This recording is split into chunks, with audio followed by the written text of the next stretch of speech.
ये आपके लिए रोहान साहब ने भिजवाए हैं। इसे मोहब्बत का फूल कहते हैं।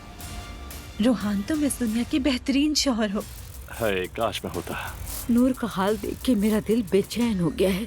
ये ऐसे नहीं चल सकता अब्दुल्ला साहब, आपको कुछ करना होगा। अगर वो नाखुश है तो आकर खुद कहे, मैं जो कर सका उसके लिए कर दूंगा। तुमने फिर से डायपर गंदा कर दिया। अम्मी मैं देख लेता हूँ।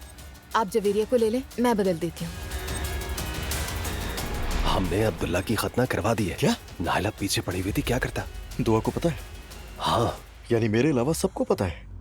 अब्दुल्ला साहब कुछ तो गड़बड़ है, ये मुझसे कुछ छुपा रहे हैं। क्या जरूरत थी छुप कर ये काम करने की? हाँ तो क्या हुआ है, बताओ मुझे। दुआ ही नहीं वापस अभी तक। नहीं, खाला की तरफ ही गई होगी मशवरे लेने। यानी मोहतरमा अलिफ दुआ को मशवरा दे रही है। बिल्कुल, और कौन दे सकता है। तुमने एक के बाद एक गलतियां की हैं, बस करो। लेकिन हम फिर से वहीं खड़े हैं। बेटा तुम ऐसी औरत को घर में क्यों रख रहे हो जो तुम्हें नहीं चाहती? तो पूरा दरवाजा जा सकती है बाबा। हम जल्द मिलेंगे मेरे भाई। मैं बहुत अकेला पड़ गया हूँ कैसर, काश तुम मेरे साथ होते। कैसर